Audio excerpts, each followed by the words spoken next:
Plus d'un siècle a passé depuis l'époque où les vieux canons de la Casbah protégeaient le bassin de cette petite ville d'Al-Djezaïr, qu'on a depuis appelée Alger.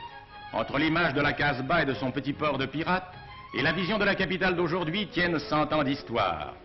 100 ans d'une histoire qui commence longtemps auparavant, avec la grande mosquée dont certaines pierres datent du XIe siècle, dont le minaret date du XIVe, qui fut remanié au XVIIIe et qui reste l'un des ensembles les plus complets de l'ancien refuge des pirates barbaresques.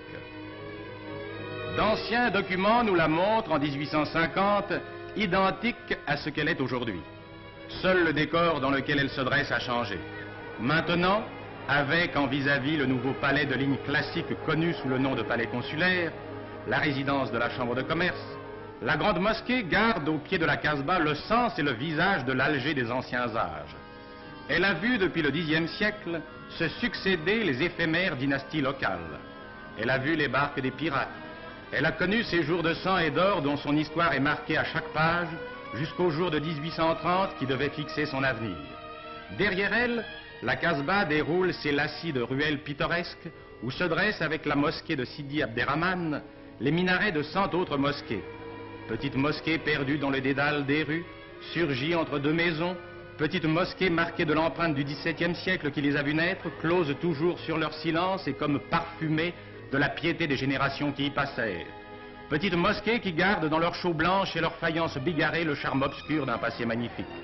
Comme la vie mène à la mort, ces ruelles serties de mosquées vous mèneront au cimetière d'El Ketar, l'un des plus vieux cimetières d'Alger où chaque vendredi, les femmes musulmanes vont faire visite aux morts et rencontrer leurs amis.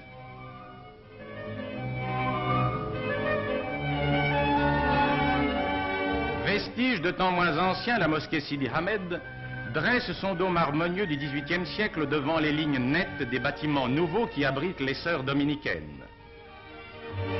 Mais cette mystérieuse demeure de style turc qu'on croirait du même temps est une œuvre moderne, construite selon les plans traditionnels à l'aide de matériaux anciens. La maison du centenaire élevée en 1930 est comme le résumé parfait de l'habitation algéroise telle que la connurent les riches corsaires d'antan. L'archevêché, ancien palais arabe également du XVIIIe siècle, avec ses cours intérieures qui reçoivent et répandent la lumière, avec ses galeries et ses colonnades, avec ses fontaines dont le murmure accompagne tous les gestes de la journée, est peut-être à Alger le type le plus parfait du palais des princes de cette époque. Ces princes, d'ailleurs, ont construit d'autres merveilles. Le palais du Bardo offre le même spectacle opulent de patios, de galeries, d'encorbellements, de fontaines murmurantes. La maison arabe, close sur l'extérieur, comme on le voit ici, comme on le voit au palais d'été, s'ouvre au contraire à l'intérieur comme pour retenir la lumière. Le palais d'été, exemple comme le Bardo de style barbaresque du XVIIIe siècle, mais aménagé et modernisé vers 1900, conserve tous les principes de ces demeures parfaites conçues pour le secret et le charme de la vie orientale.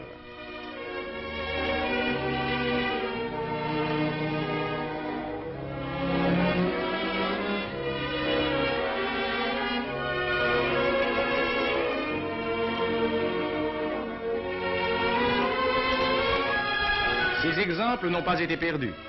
On a vu à notre siècle les architectes s'inspirer, comme dans la construction de la médersa, de l'exemple des bâtisseurs du passé.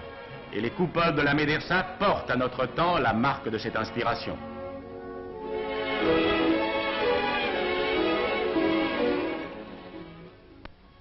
Dès l'apparition des Français avec le duc d'Orléans et ses successeurs, Alger s'étend et une ville française s'ajoute à la petite capitale barbaresque. De 1860 datent les boulevards et les rampes du port, ces architectures de magistrale tenue qui font de l'apparition d'Alger un spectacle inoubliable et qui s'augmentent de nos jours des constructions nouvelles comme l'hôtel Aletti. Du dernier siècle aussi date le lycée Bugeaud qui garde l'allure des architectures classiques, coin de France transplanté sous le ciel d'Alger. Mais au début du siècle, les architectes d'Alger prirent à cœur de s'inspirer du style régional. La préfecture, construite entre 1910 et 1913, reste l'un des exemples de cette adaptation du passé qui s'apparente au style hispano-mauresque.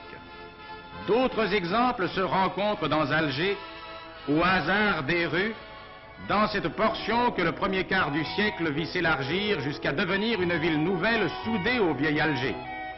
Style inspiré, mais où l'on ne retrouve plus la fraîcheur de l'inspiration ancienne, style un peu trop riche, un peu trop chargé, dont on voulut à cette époque faire un style algérien et dont le chef-d'œuvre, ou plutôt la pièce maîtresse, reste l'Hôtel des Postes, appelé plus communément la Grande Poste.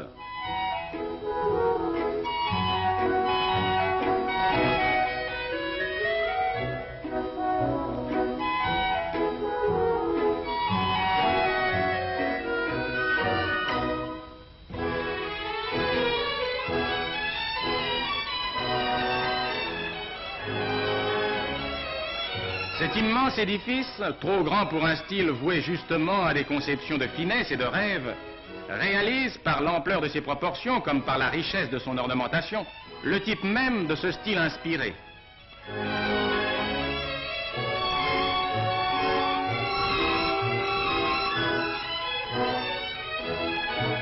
Un autre règne devait un jour supplanter à Alger le règne du renouveau hispano-mauresque, celui de la logique aux lignes simples et droites, dont le classicisme pouvait admirablement s'harmoniser au ciel de l'Afrique du Nord.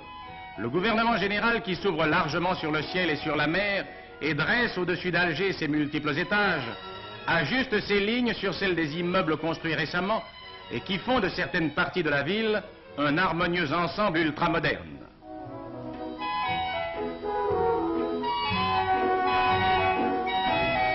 Rencontre d'architecture, rendez-vous de style. Sur les pentes verdoyantes qui entourent Alger, la ville continue à s'étendre dans cette variété savoureuse. Il n'est pas rare de rencontrer unie la maison andalouse, l'habitation mauresque et, sur la même rue suburbaine, la villa européenne de lignes modernes. Demeures diverses de lignes, et toutes de lignes heureuses rassemblées au cœur d'une ville que ces contrastes ne troublent pas et qui crée même de ces diversités de nouvelles harmonies. Villa des alentours d'Alger qui avait devancé les maisons des champs des seigneurs barbaresques, telle cette villa Arthur dont le spectacle donnera à chacun l'idée d'une vie parée de toutes les grâces, elle marque dans tous les sens la croissance ininterrompue de la très ancienne capitale.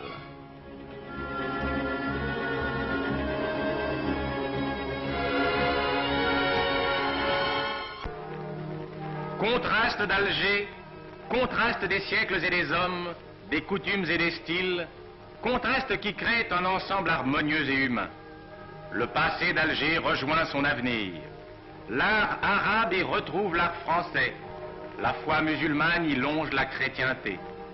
Ces diversités ne s'opposent pas. Alger, dans sa multiplicité, dans sa variété, dans sa diversité, reste Alger. Une ville aux aspects infinis, où, sans heurts, la chanson des clochers peut se mêler dans un ciel éternellement pur à la voix des minarets.